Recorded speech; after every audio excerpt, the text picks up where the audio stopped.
The criticism comes especially in light of the fact that most developing nations still do not have enough consistent electricity capacity, such as baseload plants, using more consistent fuels such as gas, heavy fuels and coal, which some say are essential if developed nations are to achieve industrialization and sustain their economies.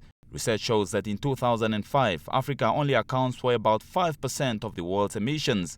Considering the imminent electricity crisis Namibia faces, the country's priorities lies between resolving the electricity crisis, which could cripple the economy, and conservation of the environment. What we do as a ministry,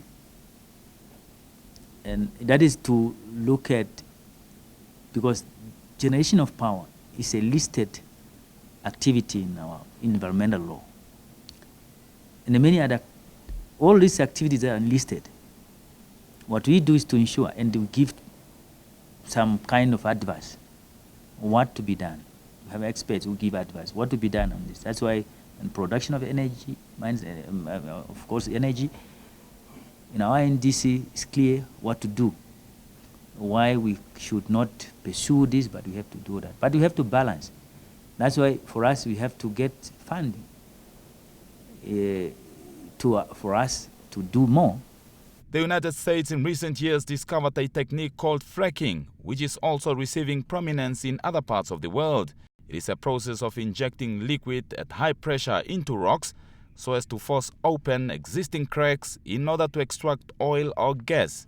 The technique has so far led to the fall of gas prices in that part of the world, although environmentalists have warned of its consequences to especially underground water formations. While developing countries have largely continued to pursue renewable energy such as solar and wind, experts have often said that while it is good for the environment, it is not conducive to industries such as mines and manufacturers, in that it is simply inconsistent and in some instances could destabilize electrical grids.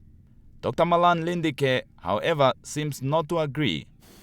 A number of industries are adapting to new technologies, low emission technologies. And this is not only the use of electricity, but also in generation of various gases that are released through manufacturing processes and so on. So there's a technological change taking place. This is happening in countries like China and the US and in Europe. Now we must just make sure that we are not left out, that through these international mechanisms we can also acquire those technologies so that our industries can also be competitive and become even more competitive than they are now. As opposed to focusing on renewable projects which should be complementary, experts also believe that countries such as Namibia, with its vast uranium resources, should rather push for more consistent sources of power, such as nuclear and gas-driven power stations, which are equally clean. Lucas Nakatana, NBC News, Windhoek.